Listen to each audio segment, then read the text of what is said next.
రాజ్యాంగపు అక్షరాల్లో దాగి ఉన్న హక్కులేరి నీకిస్తమాదిగా నీకిస్తమాదిగా రాజులనే ఎదిరించిన డప్పు శబ్దాల బేరి నీకిస్తమాదిగా నీకిస్తమాదిగా మా నాన్నల త్యాగాలను రహదారిగా ఏడ్చుకోచి నీకిస్తమాదిగా నీకిస్తమాదిగా. కార్యక్రమం కొంచెం చక్కగా ఉంటుందని మన మిత్రులందరిలో ఉత్సాహం నింపడానికి నా పరిధిలో నాకు తెలిసిన విధంగా మన జాతి గొప్పతనాన్ని తెలియపరచడం జరిగింది. నేను జంగారెడ్డి నుంచి వచ్చానండి. అక్కడ ఒక కాంపిటేటివ్ కోచింగ్ సెంటర్ రన్ చేస్తున్నాను. దాదాపు 10 సంవత్సరాల నుంచి చాలా సక్సెస్ఫుల్గా రన్ అవుతుంది. ఈ మధ్యకాలంలో నాకు చాలా తక్కువ పీరియడ్లో బ్రదర్ కిషోర్ భయ్య పరిచయం అయ్యారు. ఆయన మాట కాలం లేక ఇలాంటి క్లైమేట్లో కూడా రావడం జరిగింది. మేము చదువుకునే రోజుల్లో ఎంఆర్పిఎస్ ఉద్యమంలో మందకృష్ణ మాదిగ అన్న గారితో కొన్ని 100 కిలోమీటర్లు నడిచిన వ్యక్తిని నేను. ఎన్నో ఆటుపోట్లు భరించి ఆల్మోస్ట్ ఒక 1-2 సందర్భాల్లో జైలుకు కూడా వెళ్ళొచ్చిన వ్యక్తిని. అయినప్పటికీ జాతి అభివృద్ధి కోసం, జాతి తలరాతల మార్పుల కోసం, జాతిని మరో పదానికి ఎక్కడం కోసం ఎంత దూరమైనా రావాలని ఆ రోజుల్లోనే కంకణం కట్టుకున్నాం. అది మాత్రమే కాకుండా ఆవేశం ఉంటేనే చాలు, ఆలోచన ఉండాలి. దాని సోదరులు ఏర్పరిచినటువంటి ఈ కార్యక్రమం అక్షరం ఆరోగ్యం ఆర్థికం. ఒక మనిషి వ్యక్తిగా ఎదగడానికి, అతను ఒక శక్తిగా మారడానికి అతి ముఖ్యమైన మౌలికాంశాలు ఈ 3: అక్షరం అక్షరం, ఆరోగ్యం, ఆర్థికం. దీన్ని ప్రత్యక్షంగా నిరూపించినటువంటి వాళ్ళ యొక్క బాటల్లో, వాళ్ళ యొక్క చేతల్లో ప్రత్యక్షంగా నిరూపించి ఈ అక్షర సాక్ష్యాలకి సాక్షులుగా నిలబడ్డ ఈ మేధావులందరికీ నా హృదయపూర్వక నమస్కారం. అయితే ఇక్కడ చాలామంది డాక్టర్ గారు ఒక మంచి విషయం చెప్పారు. మద్యం గురించి, ఆరోగ్యం గురించి చాలా మంచి విషయాలు చెప్పారు. మన జాతి ఎందుకు వెనుకబడుతుంది అనడానికి నేను గ్రహించిన కొన్ని విషయాలు. మన సోదరులు జనాభాలో ఆంధ్ర, తెలంగాణ, కర్ణాటక, తమిళనాడు, నాగాలాండ్ ఈ ఏరియాలో దళిత వాళ్ళు ఎక్కువ ఉంటే దాంట్లో పర్సంటేజ్ ప్రకారం 58.28% మాదిగలు ఉంటే. అయితే కానీ ఏ స్టేట్లో చూసినా ఐఏఎస్లు కానీ, ఐపీఎస్లు కానీ, ఇలాగా నీట్లో ర్యాంకులు కొట్టిన విద్యార్థులు కానీ, ఐఐటి సంపాదించిన విద్యార్థులు కానీ ఖర్చు మేళలో చూద్దామంటే కాగడాలాగా కళ్ళు ఒత్తిలేసి చూడవలసి వస్తుంది.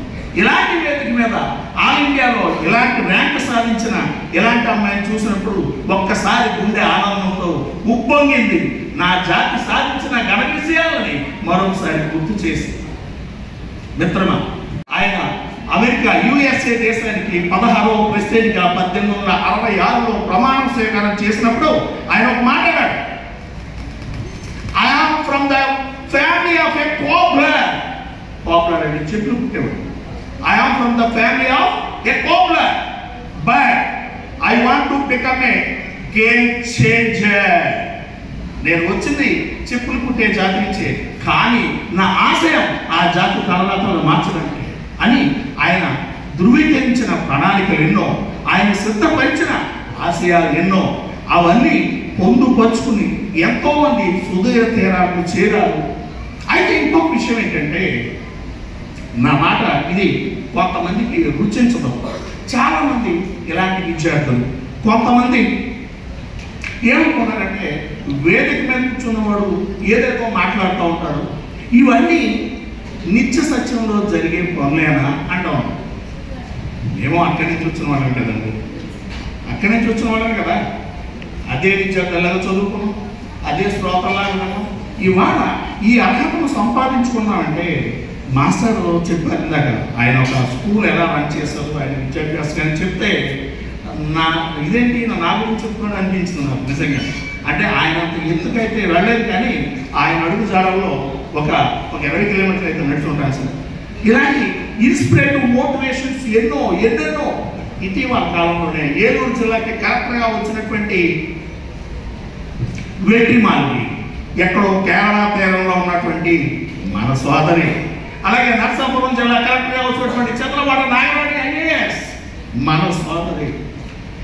ఈ మధ్య కాలంలోనే ఇది చెప్పు, నేను చాలా గర్వపడుతున్నాను. మా సొంత అన్నయ్య గారు అబ్బాయి Geddam Shekhar Babu IFS market director of AP IFS Indian forest service. ఇలా చెప్పుకోవడానికి ఎన్నెన్నో ఇలాంటి వింటుకున్నప్పుడు ఇలాంటి జరిగే పనులైనా yes చదువుతాయి.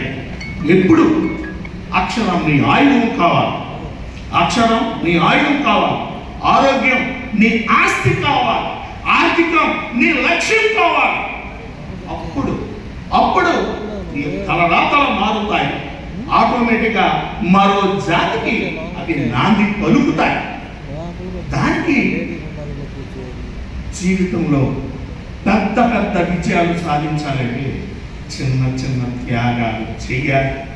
Once upon a time నేను ఒక అతి పెద్ద తాగుబోతున్నాను. ఎప్పుడు జోదం, పేకాట, బెట్టింగ్ అన్నింటిలో తిరిగివాడిని. కానీ ఒక ప్రొఫెసర్, యూనివర్సిటీలో పరిచయం ఒక ప్రొఫెసర్ నా తలరాతనే మార్చేశాడు. ఎంత తెలివితేటలు ఉన్నాయి, నీకు ఎందుకు వచ్చింది ఇది? నీకు ఎంత తాగిన ఎక్కడి ఒక కిక్కుని నేను పరిచయం చేస్తాను రా నీకు అని ఒక వేదిక మీద తీసుకెళ్ళి నన్ను పరిచయం చేస్తాను. అక్కడ ఎలాంటి గొప్ప వ్యక్తులు మాట్లాడుతూ ఉంటే ఆ కణాలను వింటూ ఉంటే అక్కడ లెక్కపడిచేది. బ్లడ్ రక్త ప్రవాహం పెరిగేది. ఏ మందు కాదు జీవితం, ఇది కాదు మన ప్రయాణం. నా ఆలోచన విధానాన్ని మార్చుకున్నాను, నా పనితీరుకు మెరుగుపరుచుకున్నాను. నేను చేయదగ్గ పని ఏదో గుర్తించగలిగాను. కొన్ని వందల వేల మంది విద్యార్థులకు మార్గదర్శకుడిగా మీ ముందు నిలబడ్డాను.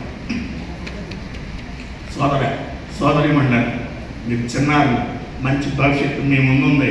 మీరు అనుకోవచ్చు ఈ చిన్న వయసులో మాకు ఈ పెద్ద పెద్ద స్పీచ్లు ఎందుకండి, మాకు అన్నీ తెలుసు అనుకునే టీన్ ఏజ్ నీకు అన్నీ తెలుసు. అయితే నేను ఒక విషయం చెప్తున్నా, నీకు చిన్న వయసు నేను కాదన్నాను. ప్రపంచం మొత్తాన్ని ఏకచేత్తో గడగడలాడించిన అలెగ్జాండర్ చనిపోయిన వయసు 33 సంవత్సరాలే. ఈ రోజుకి యూనివర్స్ మొత్తం, ప్రపంచం మొత్తం ఆచరిస్తున్న ఆ క్రిస్టియన్ మతం, మన ఆరాధ్య యేసు ప్రభు చనిపోయిన వయసు 33 సంవత్సరాలే. అతిపెద్ద జీనియస్, శాంతి సమాధానానికి చిహ్నమని చెప్పుకుంటున్న గౌతమ్ బుద్ధుడు చనిపోయిన వయసు 33 సంవత్సరాలే. యువత ఆదర్శంగా తీసుకుంటున్న చేబువేర చనిపోయిన వయసు 33 సంవత్సరాలే. అంటే ఇలాంటి చిన్న వయసులోనే వాళ్ళు ప్రపంచం కాదు, విశ్వం ఉన్నంత కాలం వాళ్ళ పేర్లు ఉంటాయి. ప్రతి ఏళ్లలో, ప్రతి గడపల్లో వాళ్ళ ఫోటోలు ఉంటాయి. ఆ స్థాయికి మనం చేరలేమా? ఆ స్థితికి మనం ఎదగలేమా? ఎందుకంటే ఒక్కటే, మార్సెల్లో మార్కీజీ అని ఒక గ్రీక్ శాస్త్రవేత్త